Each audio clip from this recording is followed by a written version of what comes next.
One day at the hospital where I work, I ran into a friend of my mom's named Karen. She looked at me in surprise and said, "What are you doing here? You're out of place. If you're looking for a job, you won't find one. Go back home." Karen's comment shocked the doctors around us. They didn't know what to say. I thought, what is she talking about? I hope this doesn't turn into a big issue. It might be too late already. It seemed Karen didn't realize that making an enemy of me was not a good idea. I couldn't keep quiet anymore and confronted her. "Karen, you really don't hold back, do you? Or do you just not get it?" Looking confused, she answered, "Huh? What are you talking about?" "My name is Olivia. I'm 37 years old, a mother of an active 9-year-old daughter and a playful 2-year-old son.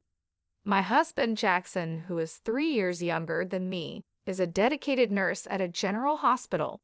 I used to work too, but since having our second child, I've been on maternity leave.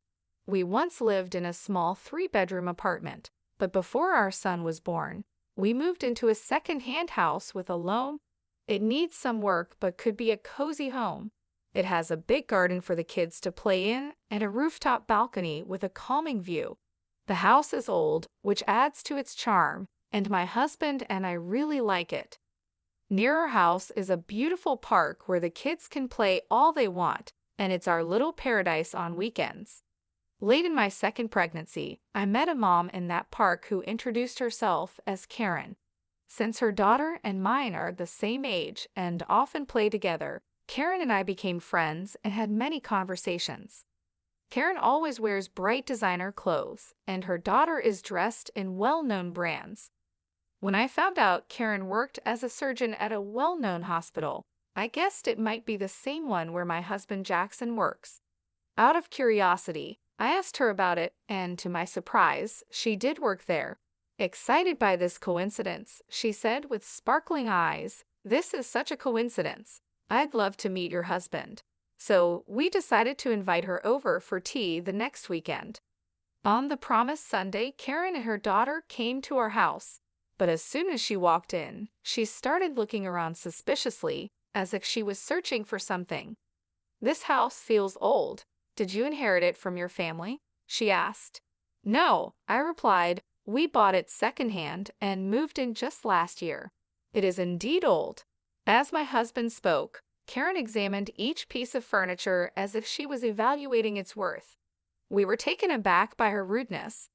Meanwhile, the children played happily in the playroom, and only the adults were quietly enjoying tea in the living room. "Jackson, which department do you work in at the hospital?" Karen asked. "I work in the emergency department," Jackson said, a bit embarrassed. "But actually, I'm not a doctor, I'm a nurse. I support the doctors." "Really? You're a nurse?" she asked. "Yes, I graduated from medical school, but haven't passed the licensing exam yet. I plan to retake it next year." Karen's eyes widened, and she seemed to choose her words carefully.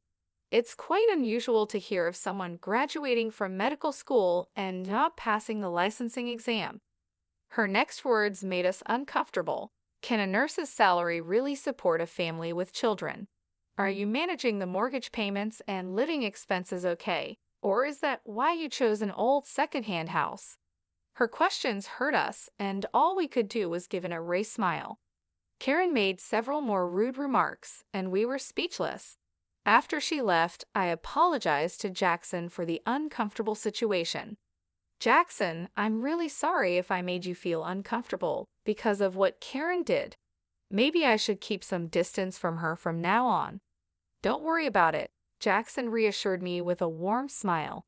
"It was unexpected, but her personality certainly stands out.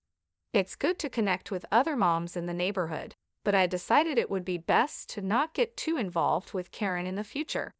As time passed, new changes came to our family. I reached full term and safely gave birth to our second son. After celebrating his first birthday, I started to think about returning to work. Luckily, Jack's parents live nearby and have been a great help with the kids. Then, one day, I had some business at the hospital where my husband works. With some time before my meeting, I grabbed a hot coffee at the hospital cafe, and was taking a moment to relax when I heard a familiar voice behind me. It was Karen. Oh my, isn't that Olivia? It's been such a long time. Hello, Karen. How have you been? Good. What brings you here today? Are you here to see Jackson? Maybe for a job interview or something? It must be tough on just Jack's income, right? Her tone was sarcastic, and she had a smug look as she spoke. Wanting to avoid a troublesome conversation, I responded lightly, well, something like that. However, Karen continued to pry, looking me over. This hospital has various stores, right? So where are you working part-time? At the convenience store or maybe the restaurant? After a brief silence, I curtly replied, sorry, it's about time for my appointment. I quickly left the cafe and moved swiftly through the hospital. I took the elevator to the top floor. My destination was the director's office, where I had an important job consultation. After about an hour of discussion, I headed to the large auditorium of the university for my next appointment. There was an important announcement scheduled that afternoon with all the hospital staff gathered. On the way to the auditorium by chance, I ran into Jackson. Jackson, that's great. After the director's talk, let's go for lunch together, I suggested. Sounds good. It's a bit of a walk, but how about pasta? He offered with a smile. The pasta place behind the hospital sounds good. I haven't been there in a long time. I'm actually looking forward to it, I agreed happily. It had been a while since I had been to the hospital, so lunch with my husband was a rare treat. In the hallway to the auditorium, I ran into several doctors and engaged in brief conversations while exchanging greetings. Jackson moved ahead quickly, and I followed at a leisurely pace towards the passageway leading to the auditorium. I met some colleague doctors. Olivia, it's really been a while, and I heard you had a child. Congratulations, they said warmly. Another doctor joined in. Olivia, you were such a big help here. We've been in quite a stir since you left, he said with a laugh, hinting at their struggles. Then another asked with interest, is your turn imminent? The reunion was comforting, filled with nostalgia and relief to see my colleagues well. But the atmosphere quickly changed when Karen appeared. Olivia, why are you here? Karen asked curiously. Are you heading to the auditorium by any chance? Yes, that's right.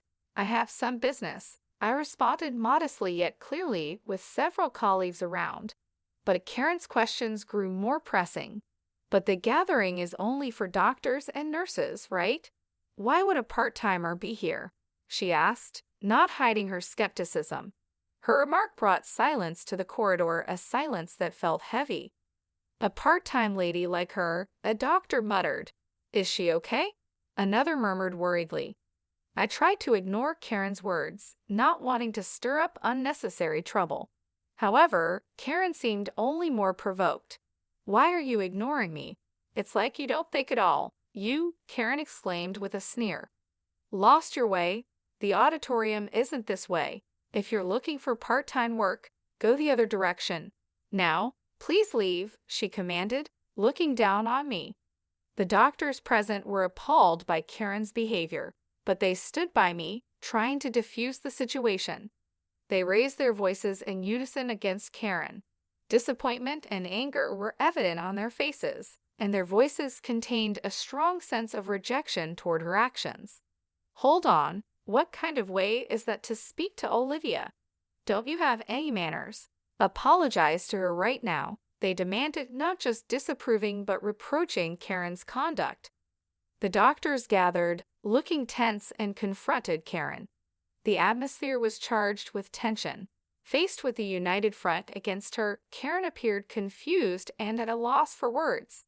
What's going on? I just pointed out that she doesn't belong here. The meeting is only for relevant personnel, and she doesn't fit the bill, right? She tried to justify her stance. But my patience had reached its limit. With a composed tone, but with content sharp as a blade, I addressed Karen. Karen, you really are brave, aren't you? Or is it that you simply can't read the room? I critiqued calmly. Unable to find a rebuttal, she stared back at me perplexed. How? What did you just say? I calmly made my point clear. You'll understand soon enough the consequences your actions and careless remarks could bring. The doctors around us showed no sympathy for Karen. Look, your future here is now utterly uncertain, they told her sharply. You might want to start looking for another job while you still can. They nodded to each other, clearly having cornered Karen, who was still unable to hide her panic and anger. So why on earth are all of you defending this non-regular employee so much? I don't understand why you rate her so highly, she raised her voice. The conversation among the doctors echoed in the hallway. Are you the new surgical specialist who joined last year? One doctor asked her. So that's why you don't know Olivia. That's quite pitiful, another added. Karen, with anger on her face and indignation in her tone, retorted, What can you explain what you mean by that? Her anger stemmed from the belief that judging people by their professional standing, regardless of their duties as a doctor, was against human dignity. The fact that someone with such values was in our workplace was deeply shocking to me, and I couldn't help but feel distrustful. Karen seemed unaware, but in fact, I was the very person she should respect the most. The other doctors completely ignored Karen's questions and left her with cold stares, quietly leaving the scene. Well, Karen, we can talk more about this later.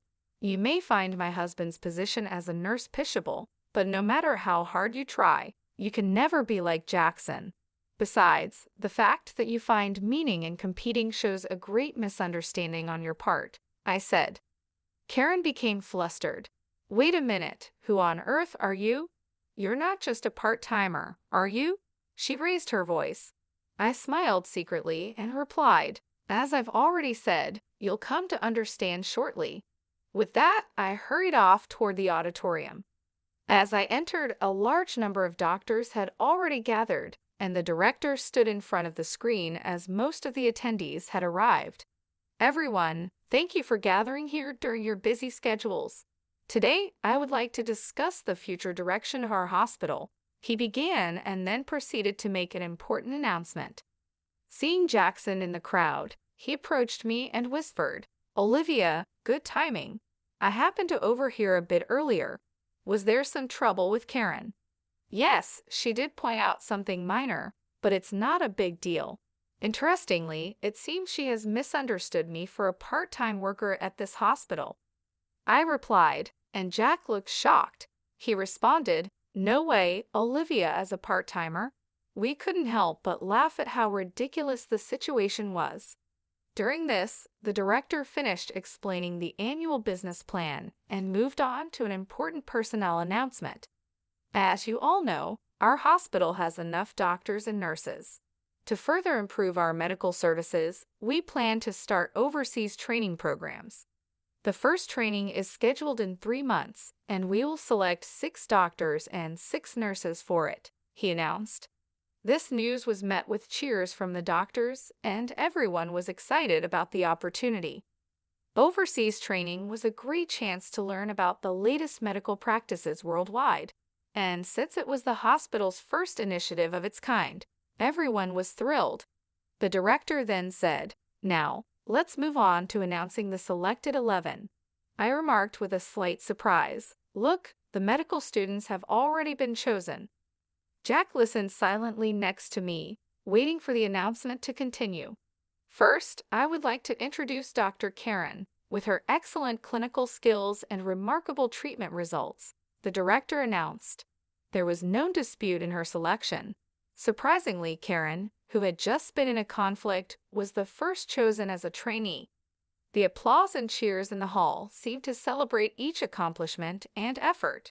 As Karen stepped forward, whispers of her notable achievements in medicine spread, highlighting her recognition among peers. The director continued with expectation. Now let's proceed with announcing the names of the rest who have been selected. A silence of mixed tension and anticipation fell as the names of the chosen 11 were called out one by one. Although Jack's name was not called this time, his expression showed no disappointment. He quietly watched with a sense of celebration as each selected individual stepped forward. Addressing the 11 lined up on stage, the director asked, "Are all of you ready in spirit for the training? Please share a word about your enthusiasm and determination." He encouraged them gently. Each gave a brief but resolute speech, reaffirming their strong intentions. After everyone had spoken, it was finally Karen's turn. She spoke with proper decorum yet confidently.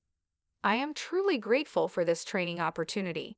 I aim to help our hospital progress further with the advanced medical techniques I will learn abroad," she said with a polished greeting. Then she turned slowly towards where we were seated and continued in her assertive tone.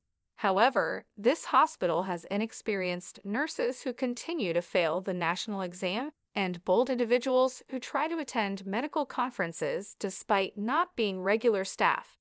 I intend to improve and transform all these aspects." Karen's bold statement changed the mood in the room, and the looks directed at her turned cold.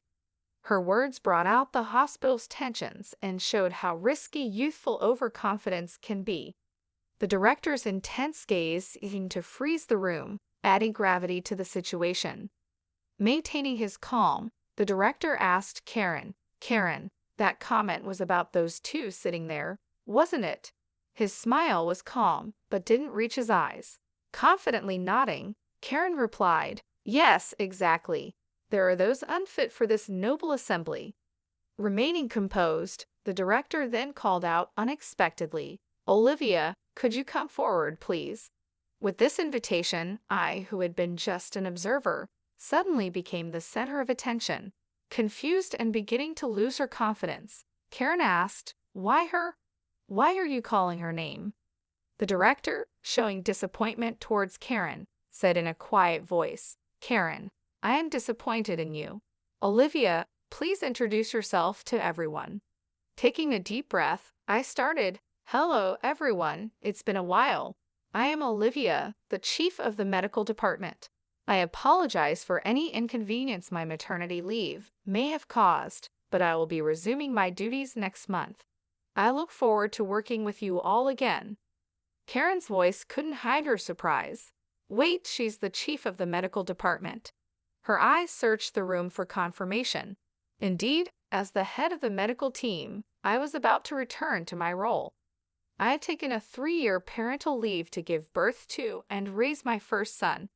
The director, confirming the truth, added quietly, "By the way, Olivia is my daughter."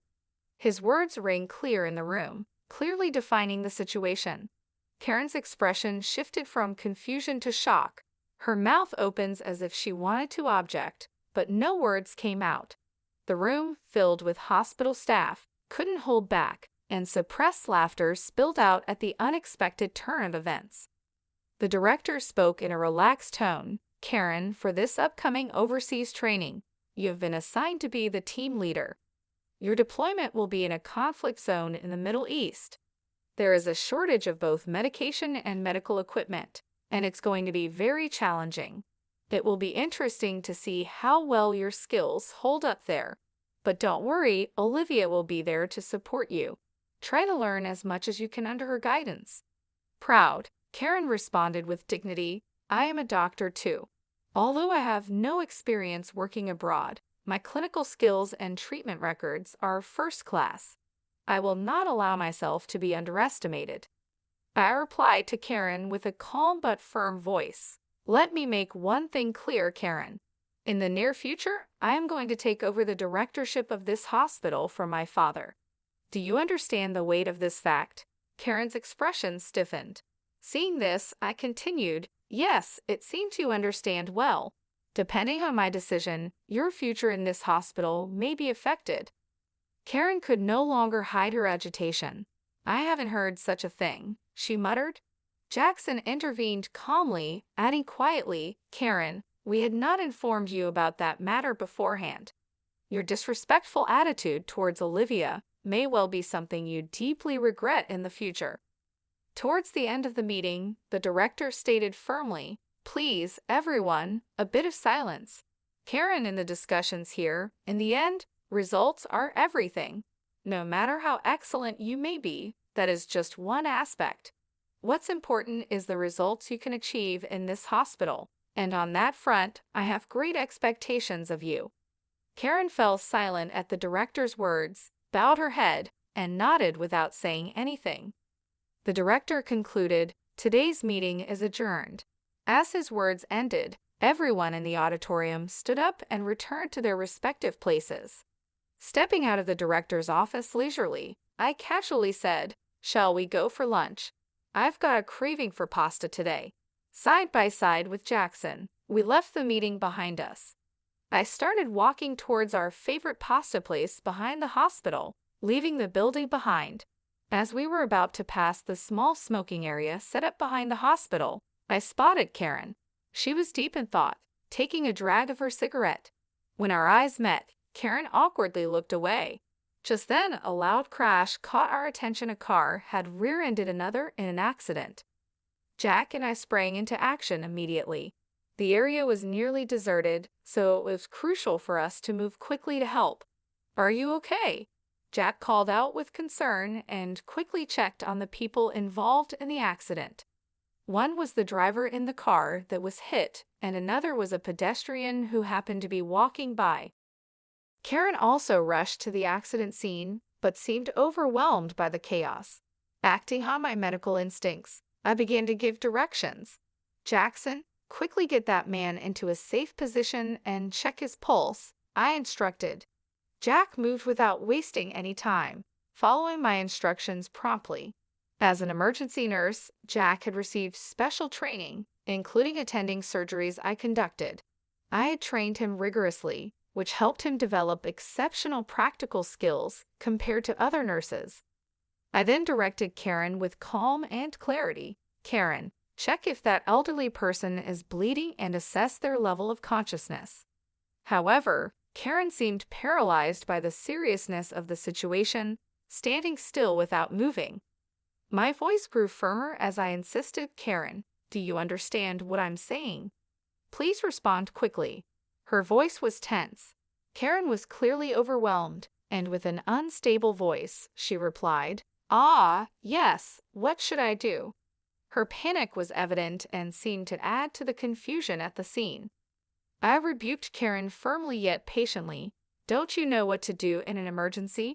I doubt you're even a surgeon."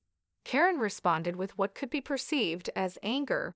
"That's not true. There's nothing I can't do." But her actions, though active, clearly lacked effective measures, and she was just bustling about the scene. I then looked to Jackson. "Jackson, could you measure that elderly person's blood pressure and make sure there's no bleeding?" I gave the orders calmly. Jackson promptly replied, "Understood," and began to manage the situation. The accident scene started to regain some order with our swift response. Jack spoke to Karen with unusual sternness. "Karen, come over here and help." Karen reacted to Jack's command. "What do you mean? A nurse asking for such a thing?" she complained. But Jack cut her off. "This is no place for someone who can't do anything. If you're not going to help in this critical moment where lives are at stake, please step back," he said decisively. Karen was at a loss for words and stepped back from the scene silently. Jackson assessed the situation and reported to me, "The vitals are stable, but there might be internal damage. We should conduct a thorough examination as soon as possible." As professionals, we showed readiness to collaborate with other medical staff around us, doing our best for the patients. I led the response steadily. "Let's begin the procedures then. And the driver over there seems disoriented, but I don't see any serious symptoms. Let's move him out of here. Karen, could you please call an ambulance on your cell phone?" Despite my instructions, Karen stood frozen, unable to move. I addressed her with suspicion. "Karen, I'm speaking to you. Do you hear me?" Karen seemed confused, hesitantly murmuring, What's the number for the ambulance again?" Jack intervened. "Just give me that phone." He stepped in and took over, arranging for the ambulance. About 10 minutes later, police and fire department personnel arrived, and the once chaotic accident scene started to be sorted out gradually. People gathered, including doctors, department heads, medical students, and even professors. Without being disturbed by this, I spoke to Karen with calm and stern emphasis on the gravity of the situation. Karen, to be frank, your actions earlier were more of a hindrance than a help. What exactly can you say you've accomplished? I posed the direct question. Karen was silent, unable to answer. In the medical field, every minute, every second can determine the outcome. This is not a place to protect your ego, I continued. Karen's voice was barely audible as she apologized. I'm sorry. The crowd at the accident scene quietly observed their exchange, and the director himself was also present. Karen just seemed out of place and embarrassed. I continued, Karen, you've looked down on Jack as just a nurse, but the fact is, your positions are different. There's no meaning in comparing you and Jackson. He is one of the most competent nurses in this hospital. Can't you see now how powerless and insufficient your actions were in this situation? Karen stubbornly retorted, if I had more experience in emergency situations, I could handle it perfectly well. But Jack sensed the uncertainty behind her words and calmly pointed out her flaw. You're always driven by a desire to have your accomplishments recognized, but your actual skills in the field are still immature. You've just demonstrated that yourself, he asserted. He continued, you say you'll gain experience in emergency treatment in the future, but this moment is also a practical situation. Given your current state, it's unlikely you'll have further opportunities to experience the field in the future. Karen's confidence began to show cracks, and she seemed on the verge of tears, aware of the eyes around her. Yet the medical field, dealing with lives, demands proper judgment and strictness. Therefore, I had to make a tough decision that would impact Karen's future. Karen, I regret to say this, but your name will be removed from the Overseas Training Program candidate list, I declared. Karen was taken aback. What? I looked to the director for confirmation. Father, this decision is acceptable, correct? The director nodded deeply. No problem. This incident has given me a clear understanding of her capabilities. I have great expectations for Jack. We have always selected trainees based on their grades, but it may be necessary to reconsider our selection system in light of this. His quiet but firm response marked a complete defeat for Karen. With a calm but resolute voice, I advised Karen, Karen, it's important for you to relearn from the basics. Only then will you have the right to compete at the same level as Jack. Also, take to heart the dangers of judging a person's worth by their appearance. While I considered letting you go from the workplace, I have decided to give you one more chance, the last chance. Make the most of this opportunity and show us your full effort, I advised sternly yet justly. Afterward, they quietly left the scene, but the looks from the doctors around Karen were cold, filled with disappointment and disapproval. Their evaluation of her future was seemingly already set. Weeks passed, and the long-awaited departure day for the overseas training arrived. Jack and I headed to the airport, excited to acquire new knowledge and experience. I heard that Karen resigned from the hospital a month after the incident. She couldn't handle the cold stares from those around her and chose to put her pride first. Personally, I thought that was for the best. A doctor who prioritizes pride over everything else shouldn't be responsible for patients' lives, and no one would want to trust their life to such a person. On the way to the airport, I spoke to Jackson with hopeful words. Jackson, let's use our skills to make this hospital one of the most famous in the world. Sharing that passion and reaffirming his determination, Jackson replied, that's right. I need to work even harder and get my medical license as soon as possible. And so, I quietly made a promise to myself again, reaffirming my strong commitment as a doctor